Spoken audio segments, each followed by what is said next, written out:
Hey everybody, so apologies for looking haggard, but I have spent the past 24 hours or so en route to Japan, and I am in Japan right now. I have made it to my quarantine hotel where I will be spending the next 14 days. And yeah, I made it in. As I described in my last video, Japan sort of announced last week that it was going to close its doors completely from officially from December 28th until January 31st, probably longer, but who knows. And the thing is that initially they didn't announce there was going to be a grace period where anybody who had a visa could come, and that hadn't been in South Africa or UK rather, could come up until the 4th of January. So rather than wait until the 4th of January and take the chance that they tighten further before then, because I'm almost sure they would have discovered the mutant in the United States. I just decided to hightail it out of the U.S. On the 29th, the Tuesday, and now it is the 30th, Wednesday, and I'm here. So I guess, God, I'm so out of sorts. This video, I'm gonna watch it in a few days, and I'm gonna wonder why I posted it. But I wanted to do two things. So the first thing I wanted to do is talk you through the procedure upon arrival in Japan, because that has changed substantially, to say the least. And then I wanted to give you a little tour of my quarantine room, which I have made as organized and comfy and cozy as I think you can in a very small Tokyo hotel room. Well, I mean, this place is not that small for Tokyo. But anyway, so let's talk about the arrival procedure at the airport. So I flew into Haneda. I flew Atlanta to Haneda. And initially, or rather, I should say immediately, I knew that something was afoot because, when I lived in Taiwan, I would always fly Songshan to Haneda and do weekend trips or 3 or 4 or 5 day trips to Tokyo. So it's just almost like a reflex. Just you get out of the plane, you go left because I would always arrive on the right side of the terminal if you're looking at it, and then you go to arrivals and then bada bing, bada boom. Well, I did that just out of habit, and then got to the place where you would usually pass through the quarantine counter back before there was a pandemic. And the guy's like, "Oh no, you have to go get your test and go through this whole other process before you're actually allowed to come to immigration." So thankfully, everyone else on the plane had gone the wrong way too. So I sort of hightailed it over to the testing area, which is sort of, if you're looking at the Haneda terminal as your plane kind of goes into the main international building, you'd actually turn right, and then you actually have to turn right again. There's this annex that I don't think I've ever previously been in. Anyway, basically, you have to proceed to a document check station where they check to see if you have the quarantine form that you filled out on the plane. And they ask to see your QR code for the questionnaire that you fill out before you come to Japan with your quarantine information in it. This sounds confusing, it is, but they don't actually scan it. And then you proceed to a room where you actually spit into a tube for the test, and they give you a barcode, and they put that on your quarantine form, which you still have in your possession. Then you proceed to a room where they check your residence or business track or whatever document you're using to get in Japan. They verify that you have a negative COVID test. And then you go upstairs to what I guess used to be the departures area for these annex gates, and you wait for your result. I waited about, I guess, an hour. No, it wasn't even a full hour. It wasn't that long. And then basically there's a screen that has all the numbers up there.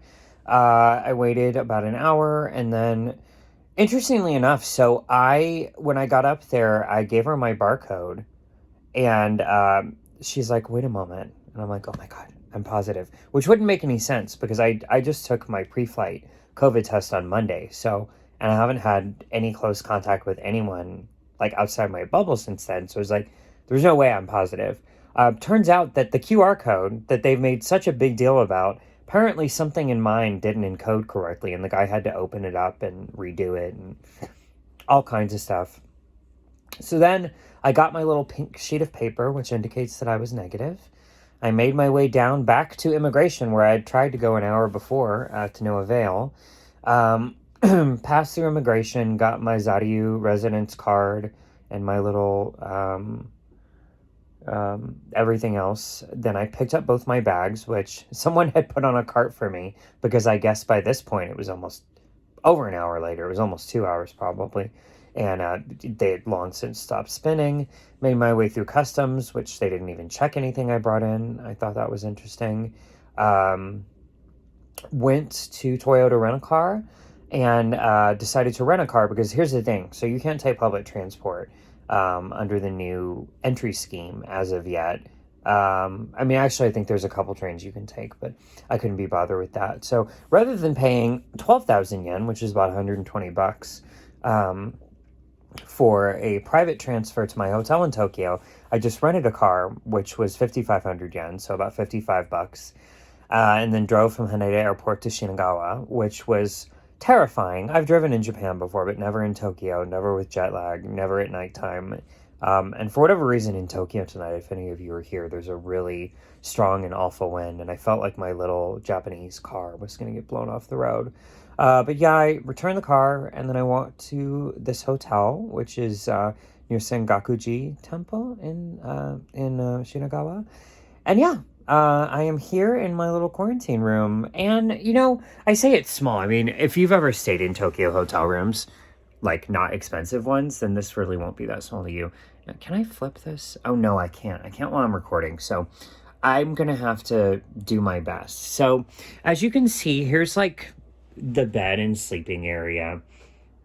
And, you know, since you can't really go outside, they give you a little origami crane to make you feel like you're in Japan. And then what I did is I just sort of like, there's not enough hangers for all my clothes because like I brought 3 bags full of clothes. So I just really organized myself. I just hung up some of my jackets, like half of them are folded and hung up. I have my medical area with my masks and thermometer, essentials.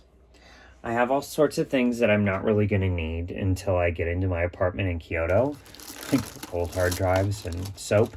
Oh, and this is kind of a quirky thing. So it's really hard to get cinnamon gum in Japan or anywhere in Asia. So I got a whole case of it on Amazon.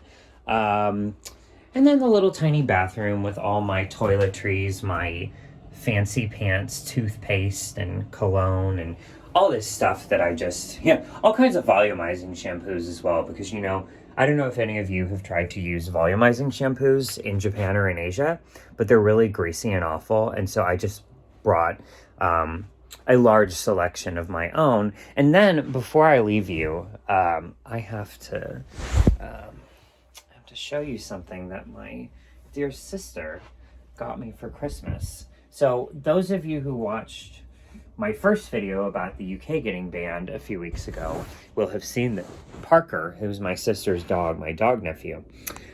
Isn't this the best Christmas present that my sister got me? And again, for any of you who are in Tokyo tonight, it's really cold. So I'm definitely going to need this blanket. But at any rate, yeah, so the good news is that I'm here. I got in right before things close up again on Monday. Apparently only till the 31st of January, but I don't really buy that. I mean, you can call me cynical or whatever, but I'm too scarred by what happened last year when they said, oh, you know, it'll be gone by the end of the month, and then it ended up getting renewed like 11 times. And yeah, for those of you who are still coming in the next few days, congratulations. I have to say, I was kind of stressed out before coming, and honestly, I was so angry about the change in policy. I was wondering if I even should come, but I really feel like I made the right decision to kind of get out in a hurry. So for those of you who are doing it, I think you're going to feel a similar sense of relief. For those of you who are going to be locked out until at least February 1st, I mean, I was locked out for 9 months, so I empathize with you, and I hope that it doesn't last longer than that. I mean, I guess one thing I would say, I want to kind of end on an analytical note, because I've been kind of a Fruit Loop this whole time. I'm really jet lagged, and I look as rough as I feel.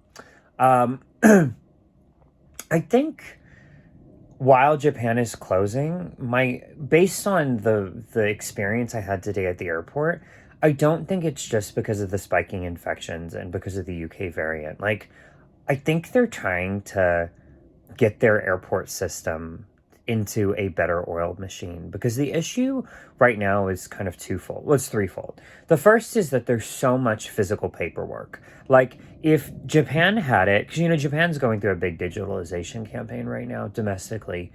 And if Japan could make it to where you could upload all of your documents online before your journey and get a QR code, and if it actually worked, unlike mine didn't today, that would cut out a lot of the paperwork, which is so much of the reason there's like 8 different stations you have to go to. So that's the first thing.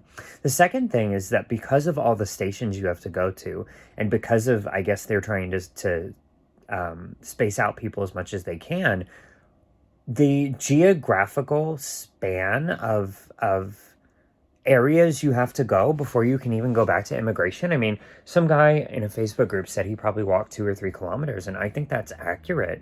You literally walk the entire footprint of the international terminal at least once, maybe twice. So I think that those first two problems, the paperwork and then the geographical area, would fix one another. And then they just have to get rapid tests and maybe even instant tests when those are available and can be trusted. Because, I mean, yeah, the saliva tests in less than an hour is fine. But the reality is that the pandemic's not going to be over by the time the Olympics comes. And you know my feelings on the Olympics, but if it is held and if people can come as spectators, they're not going to sit through this 2-hour process, and there's not going to be space for them. So what it needs to be is, it needs to be digital paperwork, needs to be very limited number of stations, if any, and it needs to be super rapid, if not instant tests. And I think that if Japan can perfect and streamline that right now in this month of downtime, then I think they could make this a sustainable system to keep in place until the pandemic is over and enough people have been vaccinated around the world that transmission is not really a thing. So anyway, apologies if that was a little bit incoherent. I don't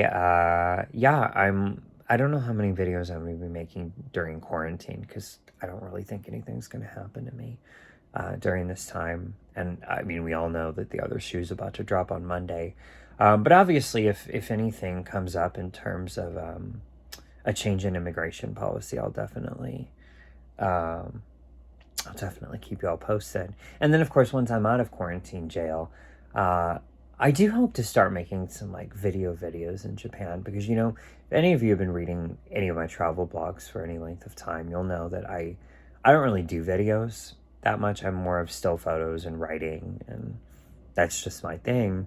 But I have to say, I've really taken a liking to doing videos since I started snapping about Japan's ridiculous entry policy, which, even though I'm already inside, I still think it's ridiculous. I still think it's unfair. I still think it has racist undertones. And I just really hope these shenanigans don't continue. So I hope you all are doing well wherever you are. I hope if you're in Tokyo, you're staying warm. And I will get back with you when I have something worthwhile to say. All right, bye.